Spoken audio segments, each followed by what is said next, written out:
नमस्कार. उज्ज्वलाच किचनमध्ये तुमचं मनापासून स्वागत आहे.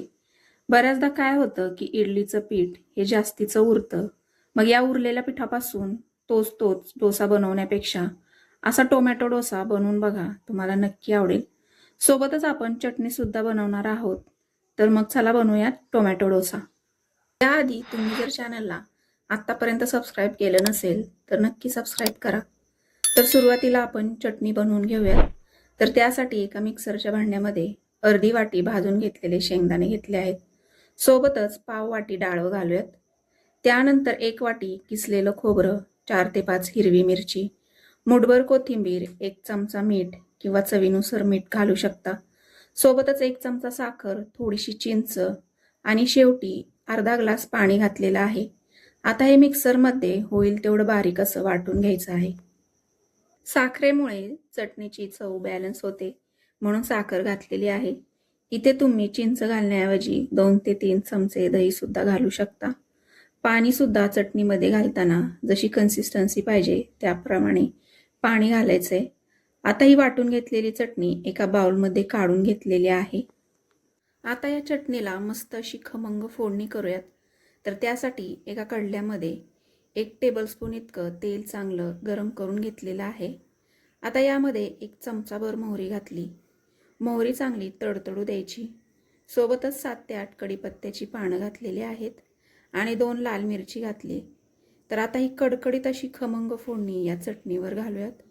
फोडणी घातली की लगेच व्यवस्थित असं मिक्स करून घेऊयात.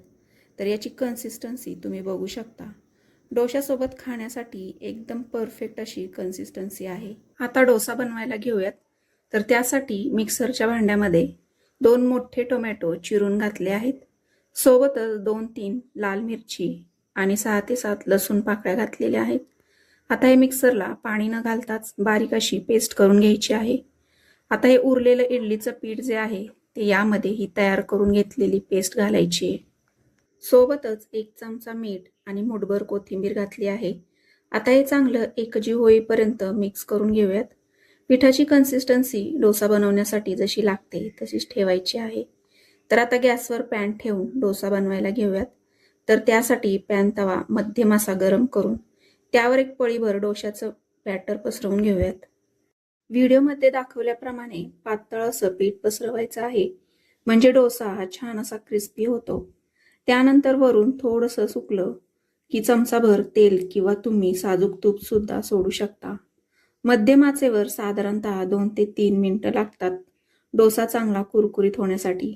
एका बाजूने डोसा भाजून झालेला आहे तर काढून घेऊयात. पाहिजे तर तुम्ही दोन्ही बाजूने सुद्धा भाजून घेऊ शकता.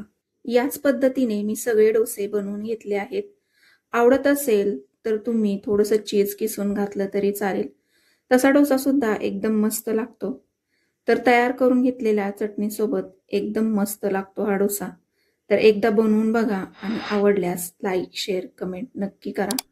सोबतच सबस्क्राईब करायला विसरू नका. तर पुन्हा भेटूया अशाच एका नवीन रेसिपीसहित. तोपर्यंत धन्यवाद.